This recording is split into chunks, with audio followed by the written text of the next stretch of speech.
Brett, you're... Okay, good morning, everyone. Thank you for being here, whether you're in person or on Zoom. We're going to get started with the antitrust compliance statement. The Four Rivers Association of Realtors is committed to enhancing the real estate industry in Texas. Our meetings aim to promote the interest of real estate professionals and consumers, foster competition, and share best practices. Discussions that violate antitrust laws, such as price fixing or limiting service offerings, are strictly prohibited. So this will be recorded. Everyone make good choices. It'll be uploaded onto the broker toolkit, so you can share that on with your sales meetings and things. I wanted to remind everyone, if you're here in your packet on the second page, you've got a chance to get involved and join a community or committee. You can join both. And if you have any questions, let us know. If you're on Zoom, you don't have this packet yet, it will be uploaded. But if you have any questions, please, anyone here or on Zoom, stand up or raise your hand if you're either on the board of directors or a committee chair. Okay, so everyone, if you're on there, if you have any questions, reach out to these people. Don't forget to sign up for the winter meeting, the TR winter meeting. There is a plethora, thank you, Regina, a plethora of classes. And then we've got some other options as well that Casey Lee is going to talk about. So next up, we have Gary Mobbs with South Star Bank here to chat with us this morning.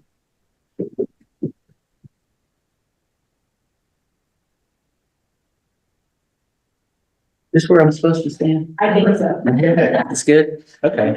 Well, thank y'all for allowing me to come in today. I appreciate it. I've done these quite often through the years, and I've always enjoyed meeting new people and seeing new faces. So I'll just start off and introduce myself. I'm Gary Mobbs. I'm with South Star Bank. We're a 105-year-old community bank. As of this year, we'll celebrate our 105th anniversary. Based out of Moulton, Texas.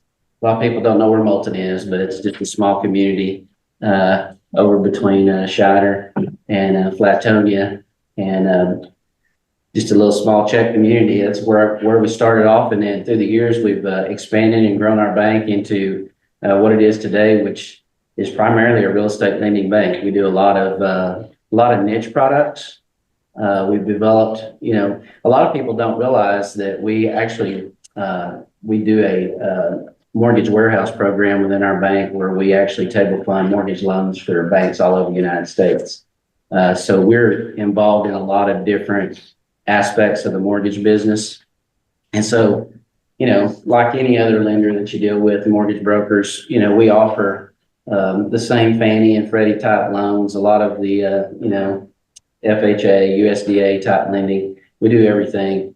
But the other thing that we do is a lot of niche things, and we try to be a source of like a one-stop shop, basically for people that have unique situations. A lot of times, they'll try to do a loan through Fannie or Freddie, and then maybe it doesn't work. And so what we try to offer is a backstop, and we have a lot of our portfolio products that we offer for people that may have some kind of unique situation. And I deal a lot with self-employed people, especially in a rural market. It seems like I deal with a lot of self-employed people.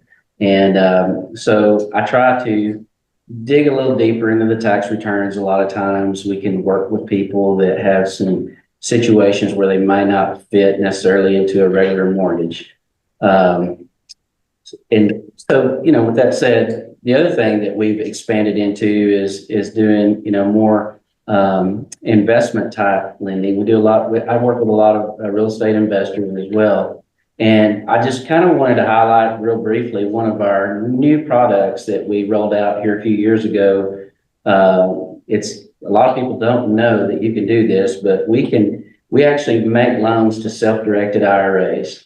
And a lot of people may not know what that is, but you can own real estate in your IRA. You have to basically set up a self-directed account. And a lot of people, like maybe they have an IRA, Fidelity or somebody else, or Charles Schwab, and maybe they retired, or maybe they quit one job and started another, and they have an IRA and they want to own real estate in their IRA. Well, you can roll that IRA over to a self-directed and use the funds in there to purchase real estate. And we can actually loan money, if you don't have quite enough money in your IRA, we can loan money to the IRA to purchase real estate. So a lot of people do not realize you can do that. A lot of people say, oh, you can't borrow against your IRA. Well, you're not borrowing against your IRA. I'm loaning money to your IRA to be paid back by the asset held in your IRA. So some of y'all may have clients that you work with that invest in real estate, and a lot of them may know that you can hold it in your IRA. And so we will loan money to their IRA. It's a non-recourse loan. A lot of banks just run backwards and flip over, over the term non-recourse. But non-recourse is a very unique deal, which basically means that I can't go after, I don't have a personal guarantee. It's very much an asset-based loan. So I don't have a personal guarantee from the IRA holder. I can't go after any of the other assets of the IRA. Those things are protected by law.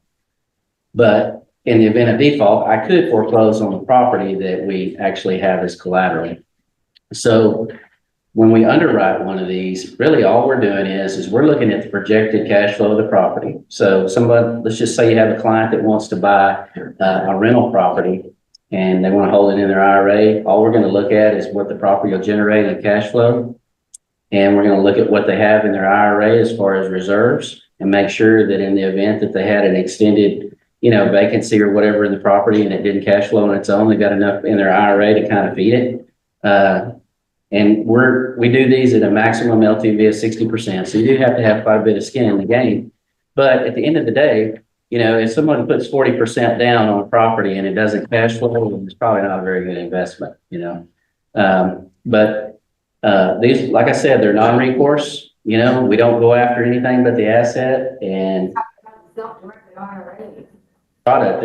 I think we're probably one of two banks in Texas that even do this, and one of maybe less than 10 in the whole United States that do it. So it's a very unique product, and we're really excited about it. We expanded outside of Texas back in 2022, and I started doing loans out of state now. I've done several in Tennessee and Alabama, and there's several states that we've actually had a lot of activity in besides Texas. But it's really a neat program. Besides that, we do all the other typical, lot loan, construction loan type stuff for people. And of course, one of the things that I do not do through this program is we don't do any construction lending. It gets a little bit complicated to monitor draws and all that. So I tell people, that usually they would have to figure out a way to get the improvements done if they're going to buy something, improve it, and then turn around and put a renter in it. But once they do get it improved, I could set them up with a permanent loan. So it is a product that we try to do for cash flow ready properties, basically. But and we try to stick with 1 to 4 family. But if you had some deal where hey, I got a client that is looking to do a 6-plex, would y'all look at that? Yeah, we probably would. Or if you had a client that maybe they wanted to buy a commercial warehouse, they had maybe like an office in the front of it, and they were renting it out to maybe a plumber or somebody that had that was in the trade. We would look at that kind of deal all day long. Probably wouldn't look at hotels, strip centers, things like that. We don't really like those, but what we try to do is stay with stuff where the value isn't so heavily weighted upon either the management of the property or what current cap rates are. So, a 1 to 4 family is probably not going to fluctuate a whole lot in value, especially in Texas, maybe in some other markets. But we try to stay with properties that don't have, they're not necessarily affected by the cash flow of the property itself as much. So anyway, y'all have any questions? I mean, I'm going to have my information. My information is actually on this flyer. And then I have plenty of cards that I'll leave. I have some goodies back there in the back. If want any of that stuff, I've got some little chargers back there. I love those little portable phone chargers. I don't think you can have enough of those. So I keep a handful of those around my house, but we've got some of these things back there, other flyers. So feel free to take some stuff and, use me as a resource. I've been doing this for 27 years. So I feel old, but I don't, obviously, you know, you always are learning stuff, but I try to be a resource to all my realtor contacts. If y'all have some unique deal, y'all have something that's, you know, a unique property, call me. Before you list it, a lot of times it's a good idea to, you know, run it by me and see if it's something that's going to be easy to get financed. I try to eliminate a lot of rabbit trails for people too. So feel free to use me as a resource for not only, you know, this deal, but anything. Thank y'all very much. Thank you. So next up, we have Natalie Land, our Pro Standards Committee Chair. There's food back here too. And food, that's awesome, thank you. Natalie, if you want to come up and chat. Good, he said food, so y'all pay attention to me, right? Well, good morning, I'm Natalie Land. I'm actually your secretary for 2025, but I'm also your committee chair for Pro Standards. And the reason I wanted to have this shameless plug is I asked Melissa and Regina if I could do that for you this morning. And the reason I wanted to talk just briefly about Pro Standards was because of everything that's happened in the last year and the past, several months about ethics. Okay, I want our committee to be a resource for you for risk management. Okay, so we want to be an education tool this year. So what we're going to do is we're going to get together and we're going to do videos of all the articles, Article 1 through 17, throughout the entire year for everybody. Okay, so what that's going to do is that's going to help you as a broker be able to go to your sales agents and say, look, here's some information, here's some education. And if you need to reach out any further, you can definitely reach out to our education committee, which is Pro Standards. Yeah, we have an outstanding committee. Reach out to any of our committee members. There's going to be a big list of them that I'm going to be able to send out to everybody, available in our broker toolkit as well. I just wanted to let you know what we're going to do this year. We're not going to be the police. I mentioned that at the banquet. We're not the police, but we're definitely going to be an education source for you and be able to reach out for all of your needs this year. Thank you, Melissa. 17 individual videos. We're probably going to team up like Article 1 and 2, 3, and 4, things like that. So it may not be 17 videos, but it's definitely going to be at least 8. Like in the Monday morning memo? They're going to come out in the Monday morning memo. They're actually going to come out on our social media sites. They're also going to come out with Regina for her new member orientation. We're going to be able to give it to all the new members. If that's going to help you, Wes, I think that holler at us. Because we're going to the broker toolkit. It's going to give them an opportunity to think a minute about certain situations that come up that I think not always, they don't know if they're doing it right. Am I doing this right? A lot of this has to do with advertising too. Majority of the calls or concerns have to do with advertising. So we're trying to nip that in the bud and help them as much as we can. And I'll ask for an autograph later because I'll be in the videos. That's right. So thank y'all. Thank you. Next up, we have Casey Lee, our Government Affairs Director, here to talk about the Realtor Day at the Capitol. Well, thank you. I'm talking about all kinds of things, not just Realtor Day at the Capitol, but in your packet, Realtor Day at the Capitol. So I'm going to start off with Tree Pack. Tree Pack is our first step in the door. It's not our only one, but it's our first step in the door to make sure that our real estate issues are understood by the people who are in office. Your Tree Pack investments, we give those to candidates, directly to candidates, to support them when they're running for office. We've done so with candidates in the office, in the room, who are now elected officials. Did it help? Oh, yeah. Was that all we did? Was giving No, money? it's repair. I think the thing to know is, number one, was the issues mobility. If you get into a very challenging race where you have multiple candidates, the issue is Tree Pack is a strong support for those that support personal property rights and the industry as a whole. And they were very instrumental in helping me get elected in a very contentious race. In your time in office, and to be fair, Lee was in office long before he became a city council member. But now as a city council member, have you fought for private property rights?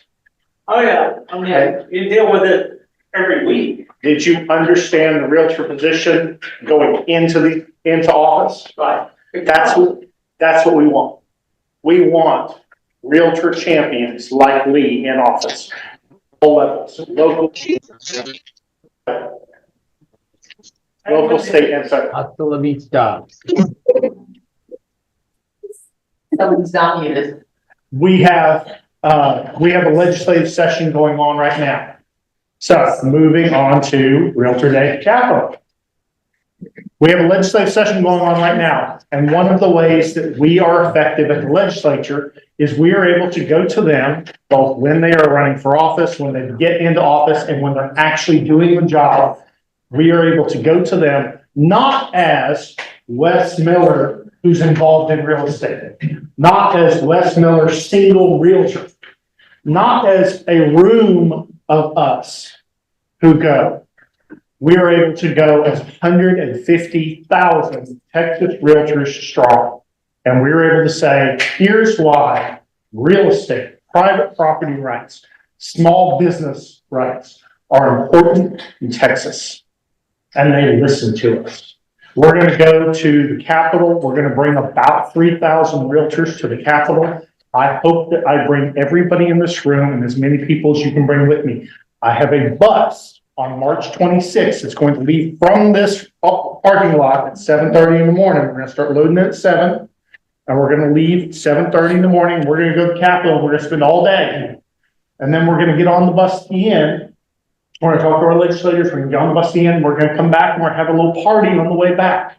It is a charter bus, just like the one in this picture. For those of y'all that went last time with us, we're not doing the party bus again this year. We're doing a full-on charter bus. I can hold 50 people. Are y'all gonna stop in San Marcos like? We are going to stop in San Marcos at the Target parking lot, just like we did last time, 2 years ago. It is on here? Yes, it's on here. We are going to stop and we'll pick up people on the way. We'll be there about 8 o'clock. I plan to leave there, I think 8:30. But because our goal is to be in Austin by 9:30. To have y'all on the Capitol grounds 9:30. That way we can meet with our elected officials. And we meet with our elected officials with the legislature, both House and Senate, that represent all 5 of our counties. We'll meet with every single one of them. And they'll listen to us. They'll listen to our issues. We're all session. We're going to be up there. We're going to be talking about what is important for real estate and private property rights in Texas and how the policies that they are, the bills that they are enacting, the policies that they're enacting are going to affect you back here. That's why we're concerned. That's why we have to have a voice up there. How do you get on this bus? Well, you can give us $60 to treat back and you can get on the bus. But there's another way as well. And if you turn the page, you can also become a Purple Perks member. By the end of February, that's the cutoff, end of February, if you give us $500 for tree pack, this is a tree pack investment that y'all make. It's credited to you. If you make a $500 investment by the end of February, you will get not just the bus ticket, but tickets to every single one of our tree pack events that we hold this year. You will get special recognition in all of our events. That includes non-tree pack events. You'll get a thank you from us, and I will tell you the first 50 people who sign up for Purple Perks will get a special thank you gift from us, a tree pack tumbler. It's a Stanley tumbler. You'll love those Stanley tumblers. We're no longer paying up to X amount of dollars. Not a question for me. Christine, did you have a question for me? Or you just talking? Okay. If you have a question, let me know. So, tree pack investment. I'll make another offer to you. And so most of you all in this room are signed up. Some of the people on our Zoom here are signed up, but I'm making an offer to every single one of y'all. Y'all are brokers and managers. Y'all are in charge of informing people under you. We are having a major investor dinner this Monday at Cody's in San Marcos from 5 to 8. We're going to have some elected officials there. We're going to be talking about TreePack, about RPAC, about major investors, about what TreePack does for you. I would like everybody in this room to be there. If you have already signed up, thank you. If you're interested in signing up, reach out to me, Casey@fourriversrealtors.com, or you can call me. We'll put up all my information. It's on these flyers. It's my cell phone is 512-738-7053. You can call here at the office and get a hold of me. But if you're interested in coming to the major investor dinner, have not already signed up, have not already seen the invitation, call me. I want you to be there, and I will make a space for you, and I will welcome you with open arms. I am going to ask you for a TreePack investment, and I'm going to start with this $500 Purple Perks, because you get everything we have to offer and then some, and you are involved in the decision-making process that our elected officials have when they go to the cabinet. And when we work here locally. Lee, do you expect to need our help in your next election? Oh, I would say definitely, because of the tenor. I think any of our candidates are going to need the support of TreePack. Because the tenor of what's going on from the national level now attacking the local level and nonpartisan races.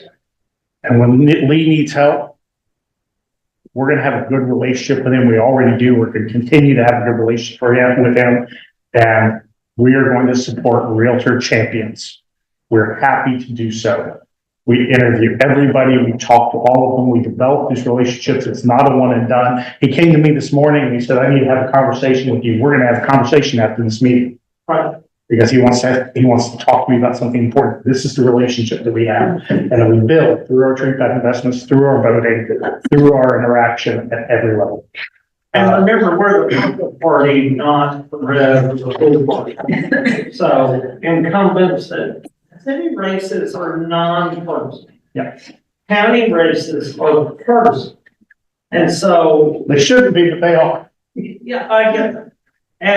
And so there's such a dynamic change in the world right now that if we don't really stand by the people that support personal property rights, conscious development, influence on where roads go. I mean, there are so many opportunities for realtors to participate, from everything from the Alamo area mobility to transportation, to airport boards, building standards, and all of these communities. And so it's very vital. If you want to be on the local committee, and there are a number of them through all 5 of the counties, we can help you get there. We can help prepare you to serve in that role. And I will encourage any of our members to be on the committees, to look here at the board, to be on the community committees. He mentioned the airport board. We already have a couple members that have come up and said, hey, I'd like to be on that one.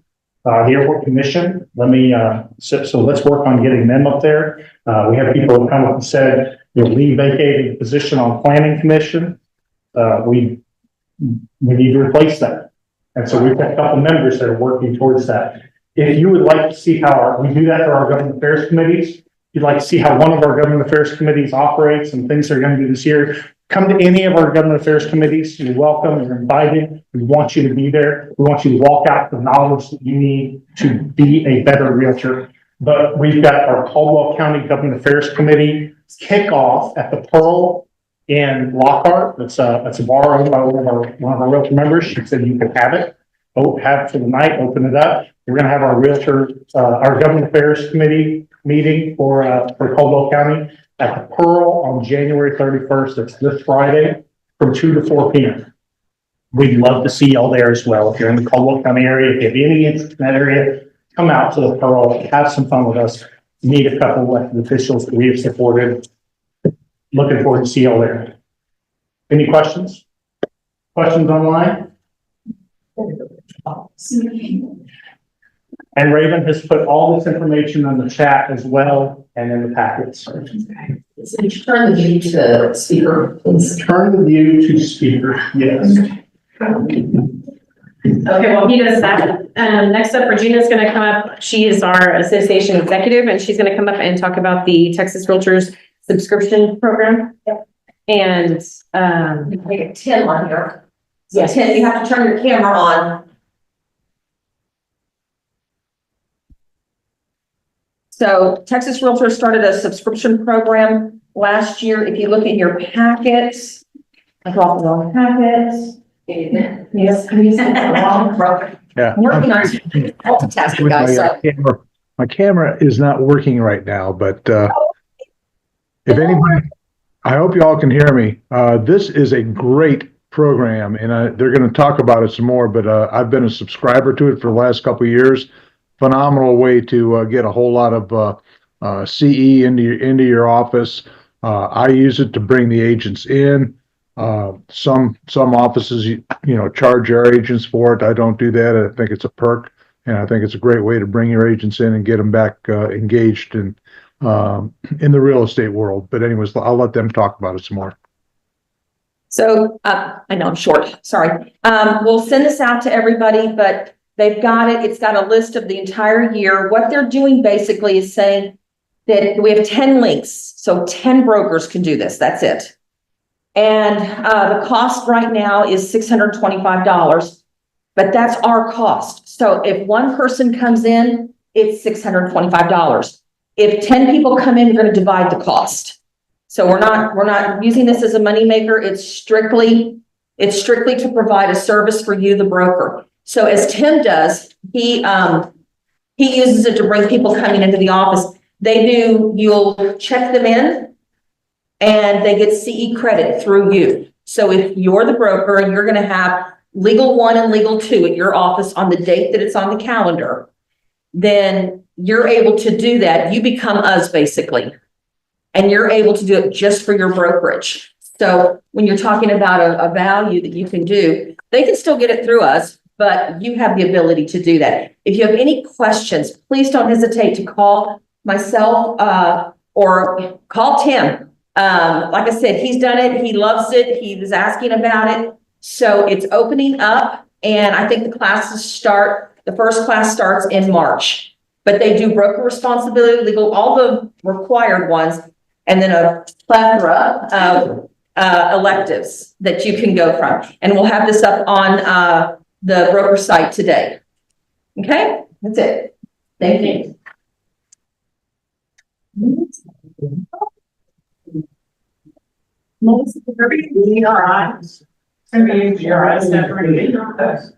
Okay, everybody, if you haven't grabbed food yet, if you want to go grab it real quick, and then we've got about 2 minutes before we introduce our speakers. So we'll give you a quick minute so they can be prepared. So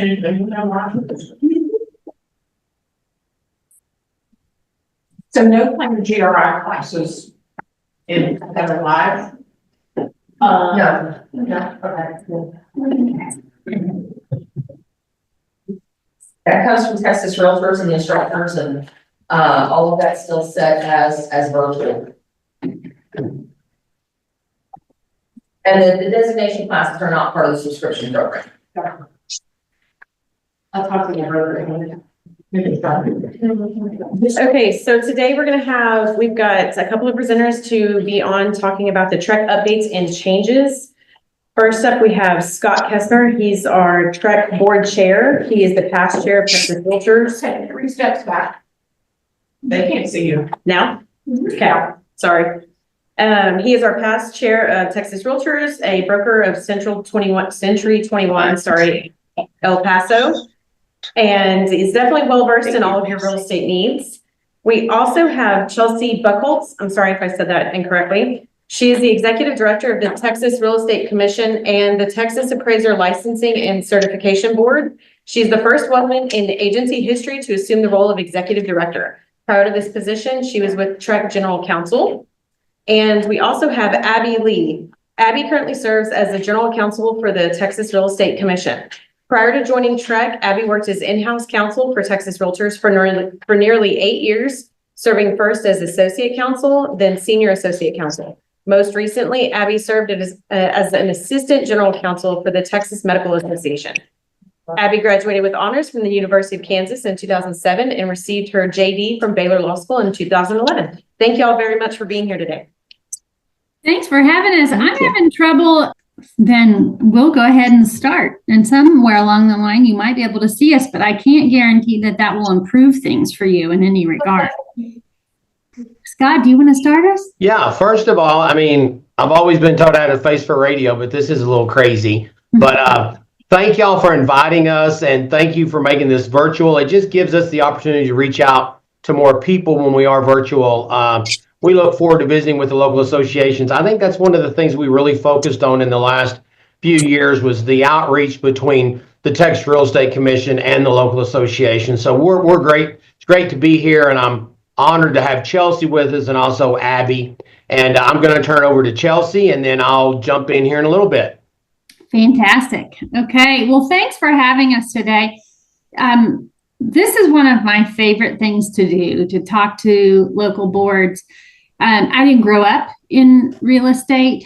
And so learning, this is really how I learn a lot, is to be with all of you, even virtually. Okay, now you can see us. I think we just have to turn on our cameras, Abby and Scott. Oh, yeah, I see Abby.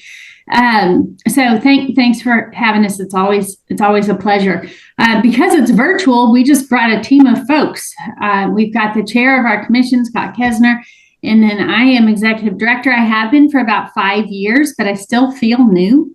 And then we have Abby Lee, our resident expert in all things real estate, who has been deputy general counsel and was just recently named general counsel as Vanessa Burgess, former general counsel, moved into a deputy executive director role. So we've had some shifts in our office and are delighted by all of that.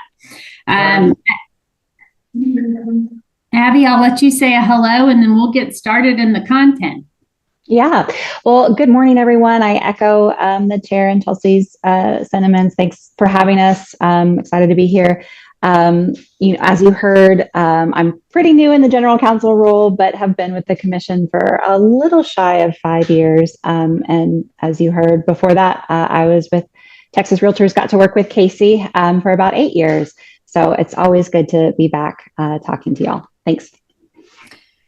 We'll each tag team, and if you have questions along the way, feel free to interrupt us, and we'll try to leave questions. We'll have some time at the end as well. But we were asked to talk about the form changes at the Real Estate Commission, and in order to do that, most of our form changes relate to the NAR settlement, and that's definitely the topic of conversation that people seem to want to hear more about. From Trek's perspective. And so in order to have that conversation, we need to kind of start from the beginning, which is, what does Trek do and how is Trek different than Texas Realtors? Y'all may have heard me say this before, but sometimes people call our office and are confused by who they're calling. They think they're calling Texas Realtors, but they've really called us. And when we explain the difference, they say, well, can you just transfer me? And I said, well, that's not how this works. We don't office together. Our phones aren't connected. You have to call the Texas Realtors phone number to get a hold of them. But we are connected in some respects. We work closely together. We share information and we partner in a lot of ways. At the Real Estate Commission, we do 3 things. We educate, we license, and we enforce. And we promote the economic development of Texas while protecting the consumer. And we do so for all of the license types that we serve, of course, sales agents and brokers being the largest. So we are not a party to the NAR settlement, but we know that it affects many of our license holders. Now, all of our license holders are not members of the association or associations. And so we pull back a little bit simply because we regulate a larger group of people than those affected by that settlement. Of course, that settlement reflects changes in the industry, and we want to be really sensitive to that and be supportive of that. The associations have the ability to advocate, right? One of the things y'all just talked about was the Realtor Day at the Capitol. You go to the Capitol and you talk to members of the legislature about what's important to realtors. And that's a really cool thing that you do. And you do that in connection with Texas Realtors. We at TREC do not advocate, in fact, are prohibited from doing so. And so we will inform the legislature of the consequences of their decisions, but we do not have the benefit of opinion. And so that's one of the reasons why partnering with each other is important, so that we, from a regulatory standpoint, can say what will happen if laws change, and the advocacy groups can push for what works for their membership. We are, one other thing that's important for you to know about us is that we're complaint driven. We have no police force out there enforcing the laws and the rules that we are required to enforce. We rely on complaints by license holders, members of the public, anyone. It has to be signed. It can't be anonymous. But that's how we work. We answer to the Texas governor through a 9-member appointed board, the chair of which is Scott Gesner, who's with us today. The legislature decides how and what we regulate. We don't get to make that decision. And then we simply implement the laws that the legislature passes. Texas Realtors is much more nimble and much more flexible in how and what they do. We are slow as government, and that's intentional. That allows for opportunities for y'all to weigh in and to be part of change. So they have made some form changes many months ago, and our form changes were slower to come related to the NAR settlement, and that's so that all of the parties involved could weigh into it. So I'm going to pass it to Abby to talk a little bit about about how those form changes were made and what that process looks like, some of which y'all already know, but she'll provide a good refresher. Yeah, so thanks, Chelsea. So I think, as Chelsea mentioned, we are slow. We are the government. We are slow. And that's not just because we feel like it. That is because there are processes that we are required to follow, really essentially when we do anything, but that includes when we make changes to contract forms. And kind of the real reason for that is because our contract forms are tied to rules or rulemaking. So I'm sure many of you know, really how a state agency sort of exercises the authority that the legislature has given to it is through rulemaking. And essentially that looks like this.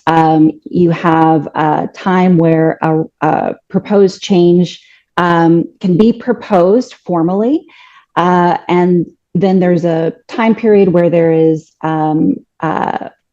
room for comments, public comments. Do you like this change? Do you hate this change? What concerns or issues do you have? After that comment period, which actually required by law needs to be a minimum of 30 days, at that point, you can adopt that particular change. And this is all done by the commission. And so, you have a meeting, the commission decides to adopt a rule change. Even after that, if it's adopted, there's still a time period or a bit of time before that change can go into effect. And so, timelines for this, and really this kind of drives home the point of why this is so slow. You're looking at any time you're sort of going through that rulemaking process, about 6 months, sometimes longer. Specifically with forms, they can often be longer because, the commission understands, the broker lawyer committee understands, which I'll get to in a moment, how disruptive is probably not the right word, but it's a big deal when contract forms get changed. And so there's usually a long runway to allow folks to get used to those changes before the commission makes those changes mandatory. So that's kind of the general process. Our contract forms, as I mentioned, are attached to rulemaking. So anytime that there is a proposed change to a contract form, we tie that to a proposed change to a rule. So it goes through the exact same process. There's a slight caveat or slight difference when we're talking about form changes, and that is with the broker lawyer committee. I'm sure many of you have heard of the broker lawyer committee already, but if you haven't, the broker lawyer committee is an advisory committee. The commission has several. The broker lawyer committee is a little bit unique in that the legislature actually created this advisory commission for the commission and really outlined and detailed what authority and what the obligations of the broker lawyer committee are. And really what their role is to draft and update all of the commission's promulgated contract forms. So every form change really starts there. When the broker lawyer committee decides, okay, I think we've got enough, we're at a comfortable place, we want to make these recommended changes to the commission, they will do so and make those recommendations to the commission at one of the commission's quarterly meetings. And then the commission can decide, do they want to formally propose these changes, put it out for public comment as we just went over, or, do they think, gosh, we need to think a little bit more about this. Sort of what's interesting about the relationship between broker lawyer and the commission is that the commission can't really make changes to what the broker lawyer committee has put forward. They can refuse to propose something. They can say, hey, we're going to send this back to you. We want you to think more about this issue. But really, the commission itself doesn't have the authority to make changes. That authority lies with the broker lawyer committee. The broker lawyer committee meetings, if you haven't attended one, they are long, but if you're a nerd like me, they are fascinating. You get to know more than you ever wanted to know about why a period is in a particular sentence.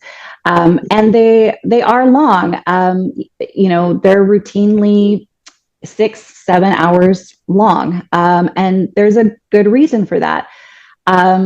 They review every single comment that they receive, and they talk about those comments. They really think and vet those comments that are received from license holders like you, members of the public in general, and really discuss and go through those. Members of the public, license holders, anyone can submit public comments to TREC year-round about contract forms. And you can submit those to the general counsel email inbox, which is general.counsel@trec.texas.gov. When forms are up for proposal, we have an online comment tool that you can utilize. We even have people sometimes send in letters. So there's all different ways you can provide it. You can come in person and provide public comment. But I think that public involvement is so important and really at the heart of all of the form changes. The broker lawyer committee doesn't make changes really unless they hear from you or there's a law change or there's something that happened with case law that required, court said, this is what this means. So now the committee needs to make some adjustments based on that. So I think there's some real power in that to know that, yes, every single comment that you receive is being viewed, discussed, deliberated, and really can make an impact on these contract form changes. So that's generally the process. Broker lawyer committee meets about 4 times a year, same as the commission. Sometimes broker lawyer committee can meet a little bit more frequently, depending on what's going on. So for instance, the compensation changes, I think that they had multiple meetings about this, but I think the number I heard the chair, co-chair of the committee, John George, mentioned was about 11 hours. So they had 11 hours of meetings specifically on the compensation issues and what to do. So that can always, vary the schedule a little bit. Certainly legislative session can, cause a need for more meetings, but generally about 4, those comments are reviewed, and then recommended changes can be made at that point. The last thing I'll say before I'll turn it over to the chair is, I know sometimes it feels like contract changes come constantly, but I do want to, allay some concerns about that in that the committee thinks about how often they're making changes. And they really do try to be mindful of how often changes are being made. And because again, they understand that that can be disruptive. And so, these changes just came out that we're going to talk about in a moment. I think, and we know there's a lot of questions, confusion about a lot of the changes, particularly paragraph 12, which the chair will talk about in a moment. And so the committee is listening to those, hearing those comments, but also mindful of, letting kind of the market get used to the changes and not making immediate changes right away. But we'll get into all of that in just a second. So I'm going to turn it over to the chair. All right. Thank you, Abby. I am still radio. So I want to stress something Abby said. I mean, they definitely take the public input when they make these changes. We made a lot of changes on November 4th. I'll go over some of the changes. Abby will go over some. All of these were actually adopted in August, and I proposed in August, then adopted in November, and we had a lot of comments, okay? I'm going to talk specifically about paragraph 12 and the changes we made in kind of relationship to the NAR settlement, okay? We made sure that it was clear in paragraph 12 that all broker fees are negotiable between the parties, okay? But then on 12A1, we added B for if there's an amount the buyer has agreed to pay the buyer's broker, it will be in 12A1B, okay? And then we had 12.1AC. That is for concessions. That has not changed. You remember in the old days, paragraph 12 was where you asked the seller for concessions. That is now 12.1AC. And, I'm not only the chairman of the commission, but I'm also a broker of a company that has 84 agents running out there with scissors, okay? And it's scary for me that there might be a compensation agreement between the brokers for one amount, and they still put something in paragraph 12B. And the agents go, well, I get B and C confused. Well, it's real simple.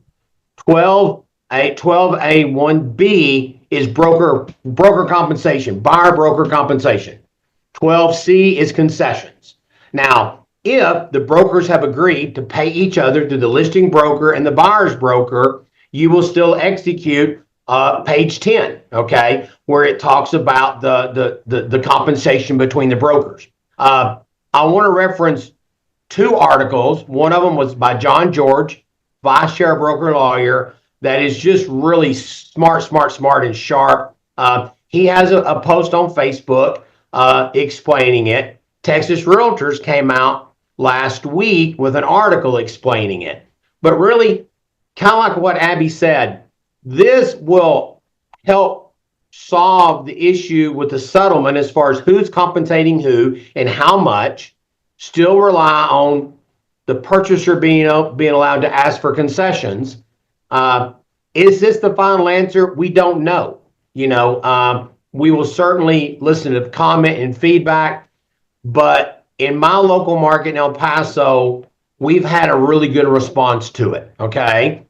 We do have a comment tool. You're welcome to get on there and make comments, but just remember, this allows for the compensation the buyer has agreed to pay their broker to be in 12A1B, and the purchaser can still ask for concessions, closing costs, whatever, in paragraph 12A1C, okay? And like I say, we'll have time for questions later, but to me, it is really that simple, okay? And brokers, look for John George's article. If you don't have it, email me. We'll certainly give it to you. And then all of you are members of the Realtor Association, so you do have the article sent out by Texas Realtors last week. And I'm going to turn it back over to Chelsea. I just wanted to mention that in the chair mentioned this as well, but I don't think we're going to be finished here. This is a first step. And it's something that the broker lawyer committee will continue to review. They had a meeting a few weeks ago and they began again, really discussing whether or not this issue is better addressed in an addendum. Now they decided on paragraph 12 deliberately, and they think this is the way to go. And it just became mandatory 29 days ago. So it's not time to make yet another change, but they are watching it closely. They will pay attention to comments that are submitted to them. They will also talk to the industry, hear from the title industry, and really kind of collect information to determine kind of how it's going. I'm just as interested as everyone else to see where we settle, but I think we can all agree that the industry is in flux. We're not exactly certain how the dust will settle, and that we're in the middle of all of that. I am certain that innovations will be found, and that even broker lawyer committee will continue to look for innovative ways to address this issue through forms. If forms can be innovative, they will find a way. Now, just as Abby mentioned, the broker lawyer committee reviews forms constantly. They make changes periodically. I think it feels more often than it actually is. And so as we rolled out these changes to address compensation, there were a number of additional changes that were made, some of which will affect kind of a majority of the industry more than others. But Abby was going to talk through some of those. Yeah. And I'll just add one kind of final note about paragraph 12. One thing that became really clear in looking at the comments that broker lawyer reviewed at the last meeting in January, there's sort of two main points that I think they wanted to stress based on some of the comments and questions that came in. One is that, 12A1B is the buyer compensation, talks about buyer compensation that the seller is agreeing to cover. The seller is agreeing to cover the buyer compensation that the buyer has agreed to pay. And I think that point sometimes gets a little lost, or there is some confusion about that because, people see, they just see buyer. They don't connect it to, oh no, these are actually seller contributions. And so that was a point that, I think the committee really wanted to drive home is that this is a contribution from the seller for buyer brokerage fees that the buyer has agreed to pay. The second point that they really stressed and was kind of a common theme in some of the comments is that disclosure on page 10. A lot of folks believe, and I'm talking about the 1 to 4 here, not the farm and ranch, which is a little bit different, but the 1 to 4, that compensation information is truly informational. It's not intended to be binding. It is originally, I think the history of it was to provide the title company some information about the cooperative compensation. But, that is information about what the listing broker has agreed to pay the other broker, the buyer's broker. And it is intended just to be informational. So, we get some questions about, well, what if this is different from this? And again, the point that the committee really wanted to drive home is that page is informational only. It's not binding. So with that, as Chelsea mentioned, Hey, Abby, can I say one more thing? Oh, of course. Yeah. I'm not interrupting you because you messed up. I'm interrupting because I forgot to say something the last time I spoke. Red lines. All of the changes that we've talked about or that Abby's about to address are available in red line form on our website. On the front page of our website, we have a slider that basically provides some headlines of what's happening at TREC. And I think 3 or 4 down on that slider list is a headline saying, new form changes. And included in that article is a link to all of the red lines. And I encourage you to spend a little bit of time there just for your own sake. But also, I think it's really a helpful tool for individual brokers to use for their internal training, to just point out what those differences are. I think the red line tool is particularly helpful. Also, that article includes just all of these changes we're talking about today. So should that be helpful for you to use? That's all. So the other form changes that Chelsea mentioned, these have been kind of on what the Broker Lawyer Committee calls their wish list, a list of items that they've been, wanting to change for a while, and they're just kind of waiting until sufficient time in between one update and the next to sort of release them. And so when these compensation changes, kind of came into fruition, they felt like it was time to also move these forward as well. So these aren't related to the NAR compensation issues, just other areas, but equally important to note. And I'm going to kind of bounce around a little bit just based on where I think the most interest is, but if you have questions about a specific area, just let me know. So the first one I want to mention is paragraph 6C1. The main change I want to highlight there is an addition of an option of providing the T47.1. This is called a declaration. It is different from the T47 affidavit in that it does not need to be notarized. And this was an area I know that we got when I was at Texas Realtors, got questions a lot about as well. But the difficulty sometimes of providing or finding a notary to sign when you're providing the existing survey. And so this is a newer option as of November 1st for folks to use. Another question we get with this is, where is it in our forms library?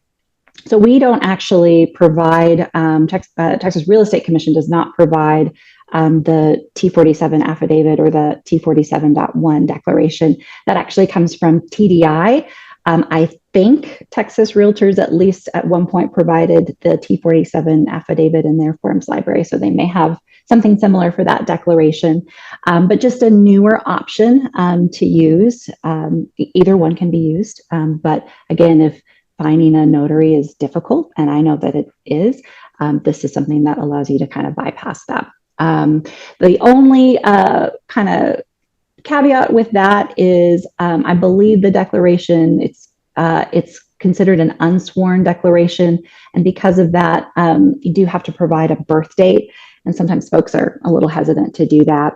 So that's the only kind of potential downside of that. Another change that we got a lot of questions about during the comment period was about mold remediation, and this is in paragraph 6E11. Essentially, the committee added a paragraph in the title notices section of the contract related to certificates for mold remediation.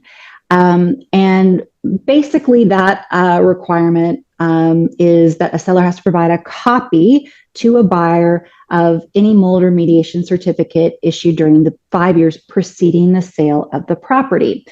One question, I think it was a great question, is, well, gosh, what if the seller hasn't owned the property for that long, or doesn't have knowledge about it? And the committee certainly heard all of those concerns, and they noted really two things. One is that this is a requirement from statute, so there really isn't any room that the committee had to modify or change the language there. But the other thing I think they noted is there's not anything in the statute that points to a clear consequence for failing to do so, which is kind of interesting. So, do with that information what you will, but that's the reason for the inclusion of that language. It is required by law, by state law. Hopping around a little bit more, this is actually one change that is related to the compensation changes, but it's a minor one. Going back to that broker information compensation disclosure paragraph. There was actually previously a reference to the MLS, multiple listing services, with regard to compensation, cooperative compensation. So that was essentially struck. That whole parenthetical was struck to just kind of contemplate the new reality that we're all living in.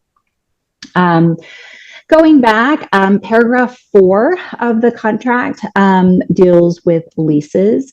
And there is a section dealing with natural resource leases. The term geothermal was added there, and that is essentially in recognition of a legislative change that stated that property owners can own the geothermal energy below the surface of their land and can drill or produce that energy. And so because of that, that, perhaps contemplates leases related to that. So that was included in that paragraph as well. Paragraph, again, jumping around again, paragraph 6E12 has to do with those title notices. And this is an area where we've had a little bit of change in the past couple versions of the contract. But it was modified to add specific examples of the types of notices that should be listed in the paragraph.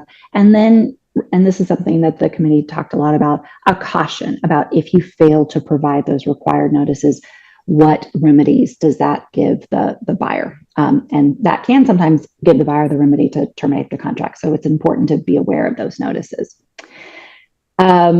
In paragraph 20 of the contract, there was sort of just a title change to that. And really that was more in recognition of a change in the farm and ranch contract only, where there was the addition of some information about a federal law known as the Agriculture Foreign Investment Disclosure Act.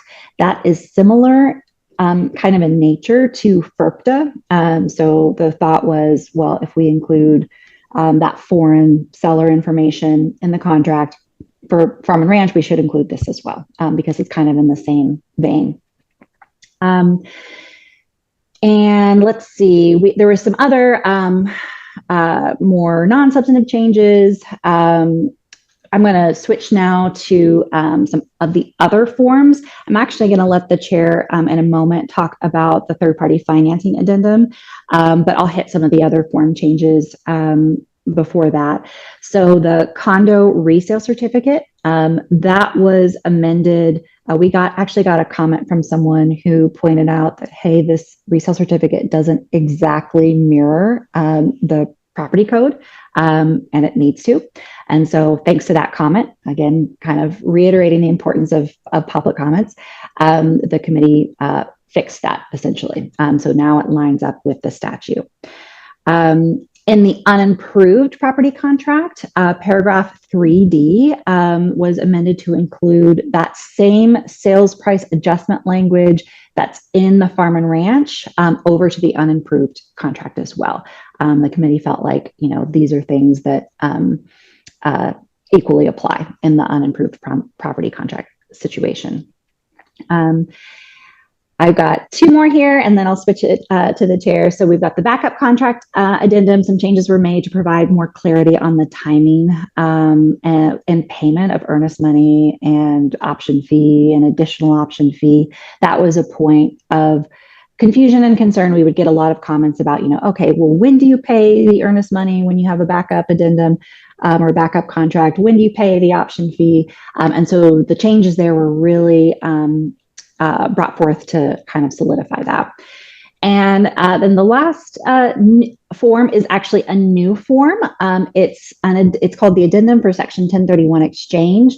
And really the purpose of this form is a disclosure. If a 1031 exchange is being contemplated, that this can be used to kind of disclose that fact to the parties. And the reason, that there is an addendum as opposed to just putting it somewhere in the contract is, sometimes when things are in the contract and they don't necessarily apply, that can lead to confusion. So the thought was we keep it as an addendum. People can use it when they need to use it. And And that's all I have. Last is the third-party financing addendum, and I think the chair is going to talk about that. Yes, thanks, Abby. And want to add what Chelsea also said is the fact that the red line versions are on Trek's website, and that is just the key to really going over the changes and training on it. Third-party financing. This was started with a public comment probably 2 years ago from a gentleman I know in Dallas that said, you know, in the third party, there's two things must qualify: the purchaser and the property. Well, if their property does not meet underwriting requirements and they terminate, they've got to send written notice. Well, on purchaser approval, buyer approval, they can just send a termination of contract stating the buyer is not approved. And there was some concern. People were using this more as an option period to get out and not really tied with buyer approval. So now, if they do terminate under third-party finance, paragraph 2A, you need a written statement from the lender stating the determination, you know, like 2B, why they don't qualify. I think that's a great change, especially if you're in doing business every day. We did see some opportunities where people were terminating, turning around, writing something else up, and so now they must furnish documentation. So that kind of goes over the form changes. Again, I stress the red line versions. Kind of running short on time. I want to go over some license counts real quick.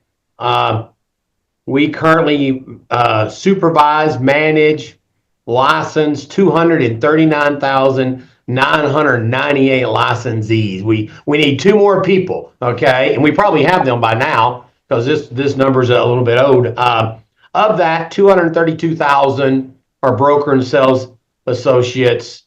There's about 1,800 business entity registrations. And we really try to work on time frames. Business entity registrations usually approved within 5 days. Our goal is 14 days to process applications. If you're a sponsoring broker and getting new agents sponsored, you realize our turnaround time on a new license application is 3 to 4 days, which is just absolutely incredible. And again, I'm giving kudos to staff because they have certainly worked hard to get these turned around.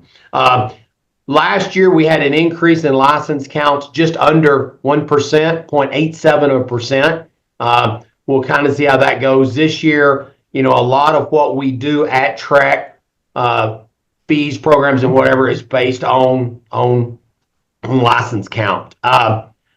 Let's talk about enforcement real quick. One of our biggest factors in enforcement is, and I smile when I say this because this should be the simplest thing, it's fiduciary. You know, it's putting your client's interest above yours. And sometimes it doesn't happen. I'll go over a couple cases real quick. Now I think Chelsea might have a couple cases. One of them involved working with an out-of-state purchaser, okay? And the respondent, the licensee, did not sufficiently explain the real estate documents, okay? And that being said, there was a language barrier. The out-of-town purchaser spoke one language and the agent spoke another language. And I don't know if that's really obvious to y'all, but it's really important to speak the same language as your client. And not only was the language not spoken and understood, the agent failed to prepare and submit a repair amendment after the inspection, failed to conduct a walkthrough on the property. And so basically, you know, I mean, if there's a way they could have messed it up, they probably messed it up. And I know you're looking at that saying, well, who would do that? Well, somebody did. The next one involving fiduciary was failed to disclose a known defect in the property. And the respondent made a material misrepresentation, potential merger against a potential buyer. Basically, the respondent knew there had been a previous fire and failed to disclose it. And in my market, I'm sure your market is too, if there's a previous fire, that is a material representation. And that does need to be disclosed. And the really sad thing about this is this was not discovered till after they closed, okay? So property management used to be our biggest enforcement. It's now third. Fiduciary is number one. And I'm going to turn it over to Chelsea, and she's going to talk about a couple different ones. Sure. I'll just mention, we have this big category that we call sales other, just which really gives you no information whatsoever, but it's what kind of encompasses all of the negligence and how we fill out contract forms, how information that's included in MLS, really kind of this big category for negligence. And so I'll just mention a few cases. We had one case recently where a respondent, the person who did wrong, the license holder, failed to execute a written amendment to update a listing price on 2 different properties. That same individual also acted negligently in how they completed one of those contracts. We had another case where a sales agent provided keys to a client to a property, and the sales agent wasn't present for that showing. That's a problem. There was not a license holder there for that showing. The sales other category kind of is a little bit of a catch-all of some negligence type cases. We could spend another 45 minutes talking about all of the different types of enforcement actions that come up in our world. I'll give you 2 statistics just to leave you. And then if you have any questions, and if there's time for questions, we're happy to take them, but we don't want to go over our time. I think we already have by 2 minutes. But one statistic is that only 1% of our license holders have a complaint filed against them. That's a very low number. So when you look at enforcement cases, all of which are available on our website and are, again, a very good teaching tool, know that they are a very small subset of our license holder community. It's also important to know that each case is very fact specific, and we have to treat each case as if we're going to take it to trial. So how much evidence do we have? Can we prove what needs to be proven in order to discipline an individual? Another statistic that I think is interesting and kind of instructive, and that is that of all of our license holders who have received discipline, the average tenure of a license holder is 7 years. So it's not our brand new sales agents, and it's not those who have had a license for 50 years. It's right down the middle at 7 years. So probably, I don't know exactly why that is, but my guess is that it's given you just enough time to get good and comfortable, and your confidence get a little high. But anyway, we are happy to come back and talk to you all about our enforcement process and how we do that. But I encourage you to file complaints where you see bad acts. That's the only way that we can correct what's going wrong in this industry. But first, I encourage you to come alongside your fellow license holders and teach and be kind in how you do so. If that doesn't work, call a broker. It's their ultimate responsibility to manage those that work under them. And then if that doesn't work, file a complaint. So I think that's all the time we have. I don't see it. I don't know of a mechanism to answer questions, but I'm just going to stop talking in case anyone has a question they'd like to ask. Can you hear me? Yes. Okay, perfect. So under paragraph 12A, A and B, under 1, A and B and C, when it is not filled out correctly by the agent submitting the contract, but the broker, the other broker of the agent feels that it is, because it seems like a lot of brokers are doing different things on this, what should you do as the seller's agent? Abby is leaning to take herself off mute. I knew she would be on this. Well, that's definitely a challenge. I mean, I think it's important to remember that it's a contract between the buyer and the seller, and it's what they actually want to agree to. And, one thing to be mindful of is, if the seller has, obligated themselves to cover compensation for the listing broker through something like a listing agreement, and then, they've also offered, or maybe even not, depending on your scenario that you just said, to contribute to the buyer's expenses. It's really what have they agreed to, and so that's easier said than done, I realize. But if the other side is unwilling to make changes, or, parties are not able to come to an agreement, then, you have a question, you may not have a contract at the end of the day. And if it's after the fact, you've already got a contract and there's a dispute, then I think about the best you can do, honestly. And this is not anything anyone ever wants to hear, but encourage your clients to talk to a private attorney, because you can't really provide legal advice, obviously, on what the right way to do this or the legal remedies are. And that's just kind of the punt, unfortunately, if there is that dispute. Let me add something to that. I mean, if as a broker, if I have a listing and there's an agreement between the brokers for compensation and the text year would be 2402 or whatever, and it comes in on the contract and they ask for it in B, then, I'm going to advise my seller, this is additional compensation, and so, we're seeing that a lot. We're seeing that a whole lot more than I think we should. And it's usually a conversation between the agent saying, hey, we're doing this. Was that put there in error? But I mean, as a broker, and Abby, you can correct me, my ultimate fiduciary is to protect that seller. And if the compensation has been agreed upon, then I need to call it to their attention. Yeah, that's absolutely right. I mean, it really comes down to what is agreed upon. And I think, unfortunately, right now, in particular, there's sometimes confusion about what that actually is. Again, it seems like a very simple thing to say, well, what did the parties agree to? But when you have, potentially, listing agreement, buyer rep agreement, cooperative compensation agreement, and then, maybe something in 12A 1B, that can get confusing. We understand that. So the chair is absolutely right. Represent the interests of your client, what was agreed upon.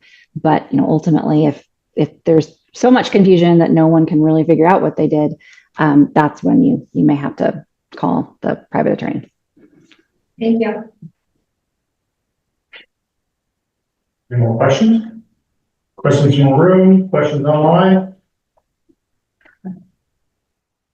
All right, I'm gonna take this host back real quick. That was the way. Thanks y'all so much for your time. We appreciate you. Thank you. Thank you very much for being here with us today. I think next up we have the Erica she's our CTX MLS instructor. Back up again. Sorry, I need an X to stand all the way. I was feeling tall today, but I guess not. Okay. Erica is going to go over some of the 2025 rule changes and training opportunities. Is Erica? Yes. Yes. Thank you, Erica, for being here today. Sure, no problem. As we have just talked about, there was a lot of NAR settlement rule changes, which obviously affected the MLS as well.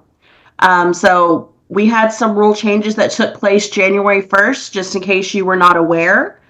The first one is compensation is not allowed in the MLS at all. So that includes your agent remarks, that includes your supplements, that includes your showing time. You're not allowed to put any type of compensation in showing time as well. So we have started a new process for that starting in January 1. What will happen is if you are caught with having compensation in the MLS, your first offense is an immediate $100. Your second offense is an immediate $500. And then your third offense plus is $1,000 immediate each. So we want to make sure that we are keeping that out of the MLS because we know obviously it's a no-no and we don't want to get caught having it in there and there be more issues down the road. So we are training the people as we are having classes, and we want to make sure obviously our brokers are aware of that there is a new finding process for that, and we want to keep compensation out. The other rule that took place January 1st is, again, due to the NAR lawsuit settlement. They decided that the MLS was going to be the regulator on buyers' rep agreements. Which is very hard for us to regulate that because we don't normally know who the buyers are until after the property has actually sold.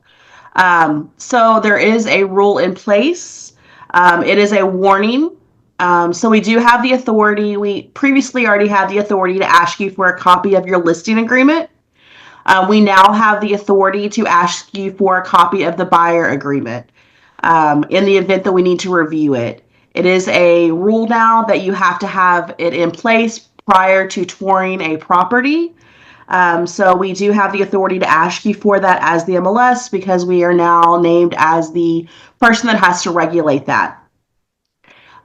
Also in showing time, there will be a pop-up whenever you go to request a showing within showing time, and it will ask you if you already have a buyer's rep agreement in place and signed prior to your showing request. If the answer is no, it will kick you out and you cannot request a showing. So you would have to make sure that you have that document in place because that is what the rule is that you do have to have that in place prior to showing a property. So that will be going into effect soon within the showing time process that's built into the MLS. Before I move on to the other topics, do y'all have any questions on those? I do, Erica, real quick. Sure. On in-house listings. Yes. Okay, so one of my agents is showing my listing. They do not have to have a buyer rep agreement, correct? Because it's in-house listing.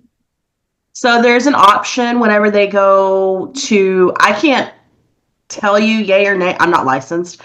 So I can't tell you if that is required, if it's in-house.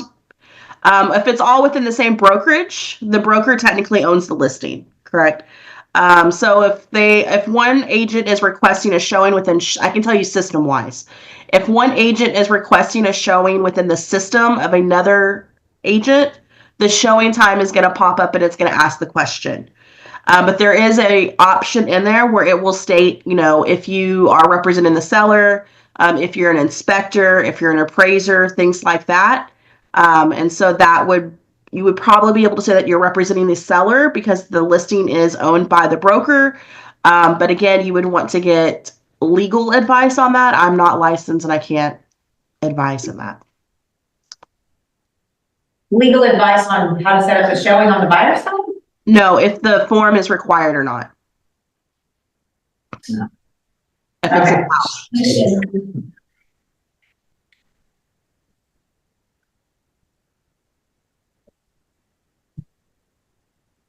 Any other questions on that? It's very hard for us to regulate if there's a buyer agreement in place because we don't know who your buyers are or when you're showing the properties necessarily. We also can't advise what type of forms you use, whether you use the Texas Realtor forms or you're using TREC forms, or if your brokerage has their own forms.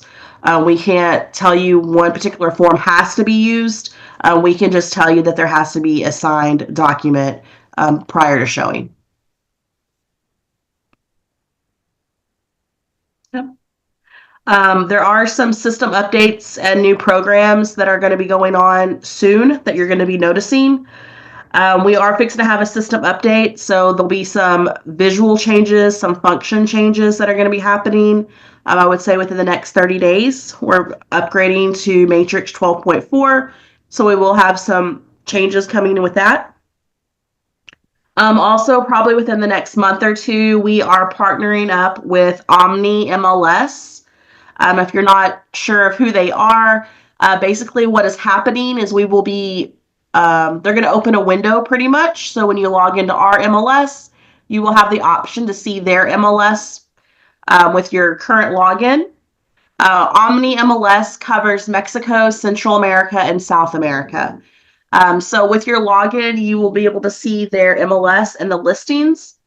So if you have anybody that's looking for investment properties or they're looking for any properties in those countries, you will be able to see that through the Omni MLS and you can refer that out, and vice versa. Their agents will be able to see our listings and they'll be able to refer out to the agents of Central Texas.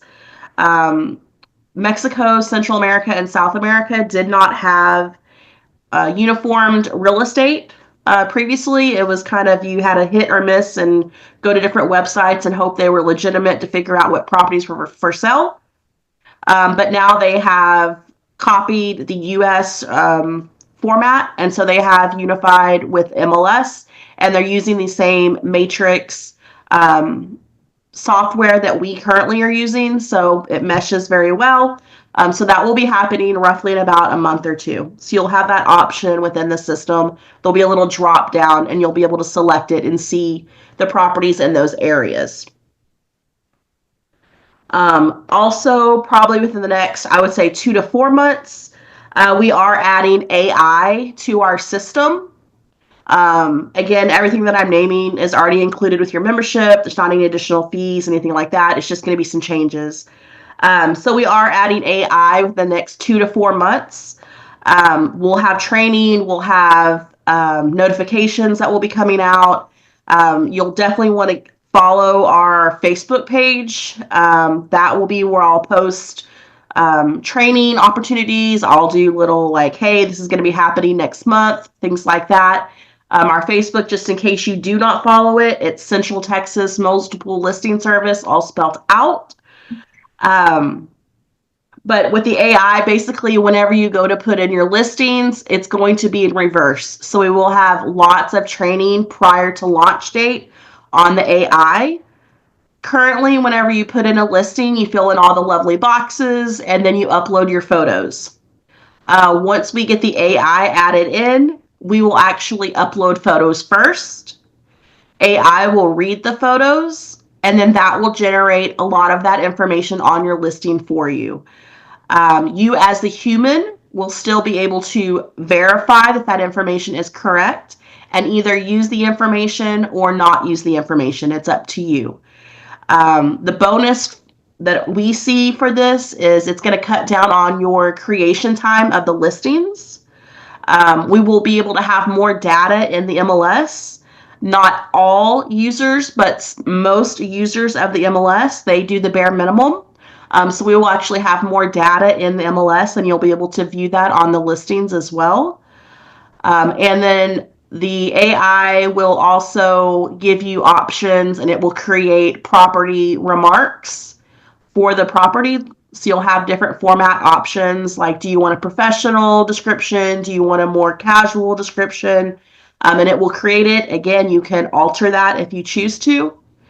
It will also generate photo descriptions. So whenever your photos are displayed on the internet, it will give descriptions like, this is the primary bedroom, or it's got, cathedral ceilings, or whatever case may be. It will give those descriptions online.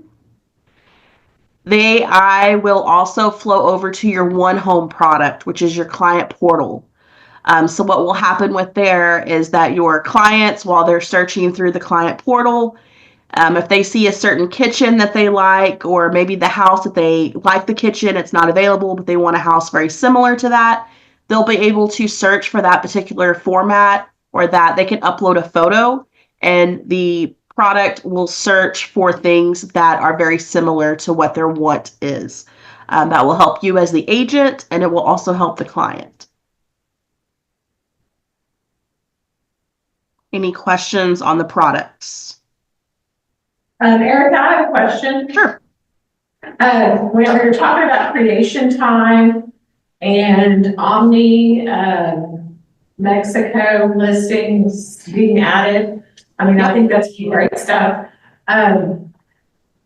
What about Central Texas MLS and sharing data, talking about data with San Antonio and Austin? Where are y'all at in that? We're always open to talking. Currently, I'm not, it's above my pay grade. I'm not in those office conversations, but we're always open. We want to make your job as easy as possible to help your clients. So yeah, we're always open to that. I know that we try and we have multiple conversations. We do see other MLSs at conferences and have sit-down conversations with them as well. So we're definitely open to that discussion to see what that looks like. And those discussions may already be going on. I'm just not privy to that information.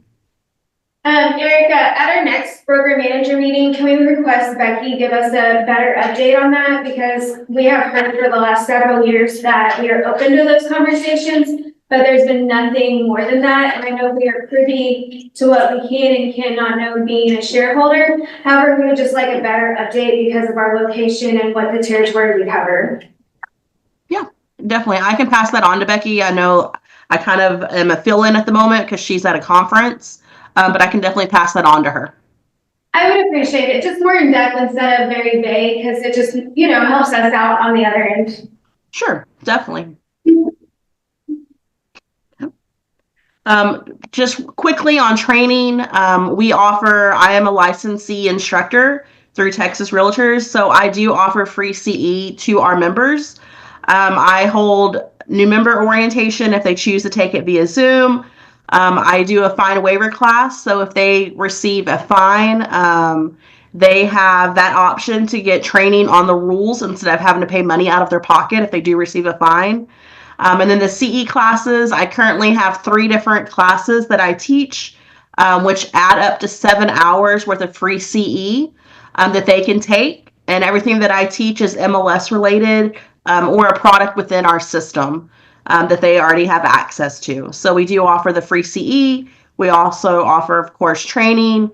I have orientation, I have boot camps, and then we have the fine waiver class if they do receive a fine. Normally, most people that get a fine, it's not because they meant to break the rule, they just missed the email or they forgot about it or they didn't know that they couldn't do it. So we do offer education instead of just taking their money. So hopefully they don't continue to make the same mistakes. That's all I have unless there's any questions.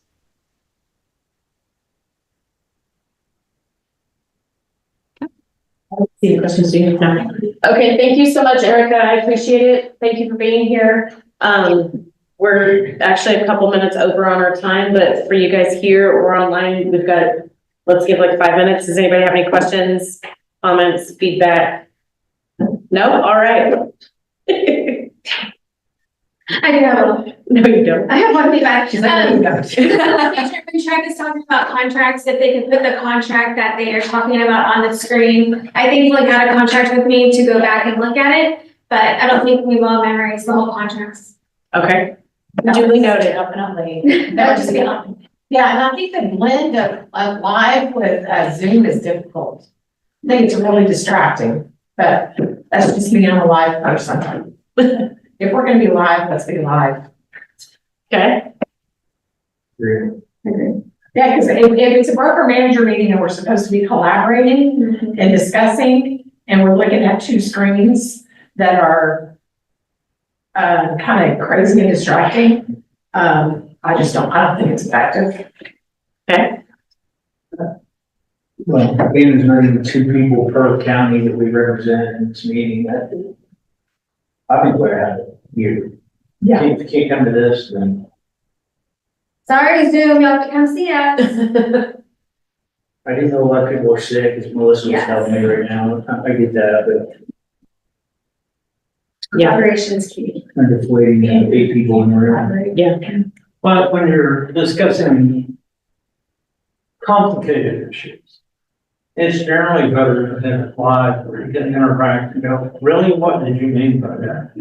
And Zoom meetings have a tendency when your subject's live to be able to do, or if it's a standard conversation that you have over and over in that, but complex issues, like some of the changes in the contract and so on, and how, I mean, we had to go through 12 the other day for probably a good 30 minutes to go, yes, no, yes, well, what about this? No.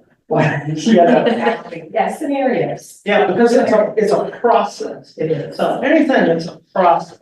Yeah, I agree. Needs to be here or in some facility. And if it's just information dump, then you can do that anyway. Like send us the memo. Okay. And then we'll go, okay, we read it. No, we haven't. And I was gonna tell you, Chelsea, on your 12, what was that, 12A? I wasn't sure what your question was, but I think you're talking about if, say, the buyer's compensation, and this is under settlement and other expenses, is. Well, a lot of people are putting 3% right there. no Oh, matter okay. what. Okay, got it. And then we're giving them 3% on the In seller side. broker to broker side. Right, and And doing then- a 2402, but they're disagreeing of where to put the 3% and how to do it. Oh, And we're both from different brokerages, and it's just hard to tell them right. that that's wrong, you need to change your contract when their brokers give Right. them other information. Unless you're gonna amend your listing agreement to only be 3%, and then they're gonna be, paying them directly 3% as this. And it's either the broker to broker agreement or, Yeah. Yeah. Mhm. Yeah. If I have a compensation that says I'm getting paid and I'm sharing my commission, it doesn't trigger Right. that. Right, Correct. Just And it would traditional be, here. it would be on the broker side. But if I was dealing with a certain commercial company, I won't mention by name, that never puts commission Right. for the bus, then that's where it's going, because I'm getting it directly out of the sub. Making sure that they. Or my buyer is spending one of the two. Right. Right. I think one of the biggest problems though is when title companies have been asking for that and they're messing a broker on the other side, going, I need something to show what you're being compensated. But I have nothing. I don't know what you're getting, what's happening. And then that's been cut. So we've been sending the broker to broker to the time. Yeah, we're just including it on with the contract. I got a pro standards item for you here. I'm just going to say. And it wasn't, Collaboration. and it wasn't, by the way, market. The one thing it wasn't, Oh, no, this is a good, thank you, Lee, for starting off the year with. this one is just like, really. And another agent that was involved went, you got this different. And I'll tell you. All right, anything else? Thank you, Melissa. Thank you, Melissa. Thank y'all for being here. Thank you. Have a good day. Just turn it off. Well done, Madam President. Okay. Well done, Madam President.